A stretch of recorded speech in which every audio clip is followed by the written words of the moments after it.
Օրեր առաջ հարցազրույցներից մեկի ընթացքում լրագրող Անի Քոչարը պատմել էր, որ այս շրջանում իր անձնական կյանքում ամեն ինչ չէ, որ հարթ է։ Նա մասնավորապես նշել էր. «Իմ անձնական կյանքում հիմա այնպիսի իրավիճակ է, այնպիսի փորձությամբ է մեր ընտանիքն անցնում, մենք ապրում ենք տարբեր երկրներում, իմ ամուսինն այնպիսի փորձանքի մեջ է ընկել, որ ես չգիտեմ հաջորդ անգամ նրան երբ կտեսնեմ։ Եվ ես այժմ միայնակ եմ Հայաստանում 2 երեխայի հետ, լուրջ առողջական խնդիրներով։ Իմ խաչը փորձում եմ որքան հնարավոր է պատվով տանել։ Շատ աղջիկներ կասեին փակում եմ այս էջը, անցնում եմ առաջ, եւ այսօր այնքան շատ եմ լսում ամուսնալուծությունների մասին, որ իմ գլխում չի տեղավորվում, թե մարդիկ ինչպես են կարողանում այդպես հեշտ ու թեթև գալ նրան, որ եթե ինչ-որ բան իրենց հարմարավետության տիրույթից դուրս է, ուրեմն ինչու իրենց նեղություն տան ու պայքարեն։ Չեմ հասկանում, երբ ամեն աննշան բանից ասում են վերջ, բաժանվում եմ։ Ես երկրորդ անգամ եմ եկեղեցու խորանի առաջ երթում տվել եւ մենք այդ ժամանակ խորանի առջեւ խոստում ենք տալիս լինել մեր կողակցի կողքին, լավ եւ վատ պահերին, առողջ եւ հիվանդ ժամանակ։ Միշտ չէ, որ լեն ու բոլ պայմաններ են լինելու, կարող է այդ շքեղ բարեկեցիկ պայմանները տարիներ շարունակ չլինեն, բայց միասին պետք է մաքարեք եւ դուրս գաք։ Եթե զույգերից մեկն ընկել է փորձանքի մեջ, չպետք է նրան թողնել այդ փորձանքի մեջ։ Ինձ համար դա ամենամեծ դավաճանությունը կլինի»։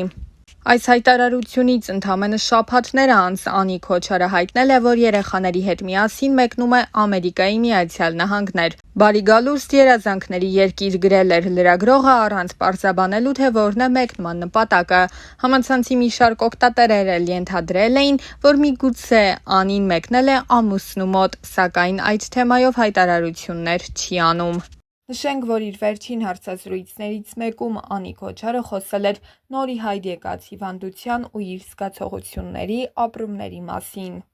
Հոսպիտալացվեցի եւ հերթական անգամ կյանքս փրկեցին, դեռ շատ ժամանակ չի անցել եւ չեմ մարսել այդ ողջ տեղեկատվությունը, կրկին շատ երկար դժվարին ճանապարհ է սպասվում, իմ հույսը կրկին ու կրկին տերն է, ըստ բժիշկների ես ողջ կյանքս պետք է դեղորայքով ապրեմ եւ հետագայում գուցե պետք լինի սրտի փոխպատվաստում, բայց կարծում եմ ես այդ փուլին չեմ հասնելու։ Այս խոսքերի ժամանակ Անին չկարողացավ զսպել արցունքները։ Վերջին օրերին շատ եմ մտածում այս փորձության մասին եւ մտածում եմ, եթե սա հերթական քննությունն է Տիրոջ առջև, ես պատրաստ եմ այս փորձությունն էլ անցնել Տիրոջով եւ շատ մեծ ու անսասան հավատով։ Ես իրականում մահվան գաղափարի հետ դեռ քաղցկեղի ժամանակ եմ համակերպվել, հաշիվներս մաքրել նրա հետ եւ շատ հանգիստ եմ խոսում նրա մասին, որովհետեւ մի բան գիտեմ, քրիստոնյա մարդը մահից չպետք է վախենա, բայց իմ վախը, իմ ամենաթույլ տեղը իմ բալիկներն են։ Ես հանուն նրանց պետք է պայքարեմ ու ապրեմ։ Ես իմ բալիկներին պետք է մեծացնեմ։ Դեռ Մարիայից ձեռքը բռնած նրան պետք է դպրոց ուղեկցեմ, Դավիթից հարսանիքին պետք է պարեմ։ Սա երրորդ հաղթանակն էր մահվան դեմ։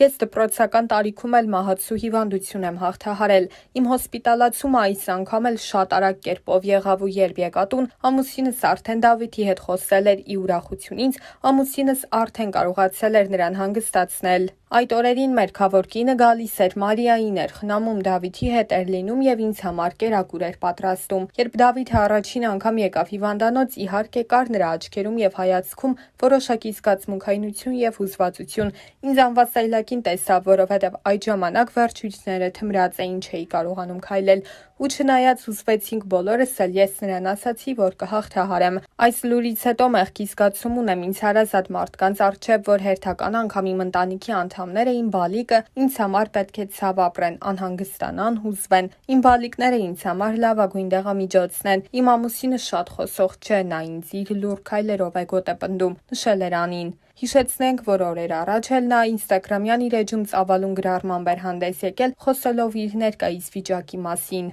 Մեծ սիրտ մարդ ես, հաճախ ասում են ինձ, եւ ես ակամա շոյվում եմ, միշտ վստահ եմ եղել, որ մեծ սիրտ ունենալը շատ լավ բան է, եւ իրապես այն դրական իմաստ ունի, քանի դեռ այդ իմաստը փոխաբերական է եւ ոչ բժշկական ախտորոշում։ Աշխարհը գլխից փուլ եկավ եւ այլևս ամենևին հաճելի ոչինչ չկար, երբ ինձ հայտնեցին, որ սրտային անբավարարություն ունեմ եւ սիրտս մեծացած, լայնացած է, եւ որպես սրտամկան այլևս իր գործառույթը չի կատարում։ Ավելի քան 1 ամիս պահանջվեց, ասեց, որ ես ինչ-որ կերպ հաշվի նստեմ այս ախտորոշման եւ դրա հետևանքների հետ։ Երբ հոսպիտալացվեցի ու հայտնվեցի վերակենդանացման բաժանմունքում սրտային անբավարարության 17,000 ցուցիչով եւ թոքերում հեղուկ, հերթական անգամ Տերն ինձ ապրելու հնարավորություն տվեց, բայց ըստ բժիշկների ողջ կյանքս դեղերով պետք է ապրեմ։ Հետագայում գուցե սրտի փոխպատվաստման անհրաժեշտություն լինի, բայց իմ հույսը կրկին ու կրկին Տերն է։ Արդեն ամսից ավելի է ինչ ապրում եմ դեղորայքով, շատ եւ թանկարժեք։ Գնացել եմ նաեւ երկրորդ, երրորդ կարծիքների հետևից, պնդումները նույնն են։ Բայց ես վերստին վերապրածս լավ գիտեմ, այնտեղ որտեղ մահկանացուներն անզոր են,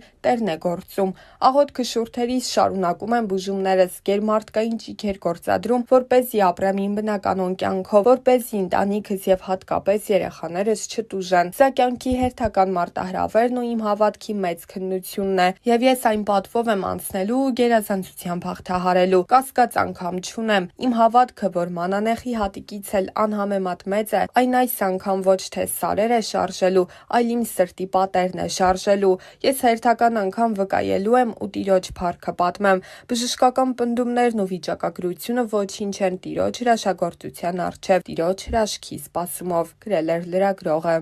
Տրվող հարցերին իմ երկրորդ գրքի վերաբերյալ։ Այն կրկին մոտիվացիոն գիրք է, հուշագրություն, իմ կյանքի պատմության շարունակությունն է, թե ինչ պատահեց այն կնոջ հետ, ով հաղթահարեց անհաղթահարելի թվացող հիվանդությունը արյան չարորակ քաղցկեղը, եւ թե ինչպես զրոյից կարողացավ կրկին ուժ գտնել իր մեջ եւ կրկին ապրել։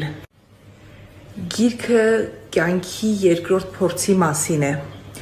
Երկրորդ փորձ բառի բուն իմաստով, երբ մարդ գրեթե զրոյական կետից, մեկնարկային կետից կրկին սկսում է ապրել, վեր բարձրանալ եւ վերականգնել, թե այն ամենը, ինչ կորցրել է եւ ձեռք բերել ավելին, անգամ այն ամենը, ինչի մասին երազել անգամ չէր կարող։ Գրքում կգտնեք եւ սիրո պատմություն, եւ հրաշքների իրագործում, եւ ձեռքբերումներ, որ թվում է, թե այլևս անհնար է այդ տարիքում, այդքան կորուստներից, ցավից եւ տառապանքներից հետո կրկին ունենալ։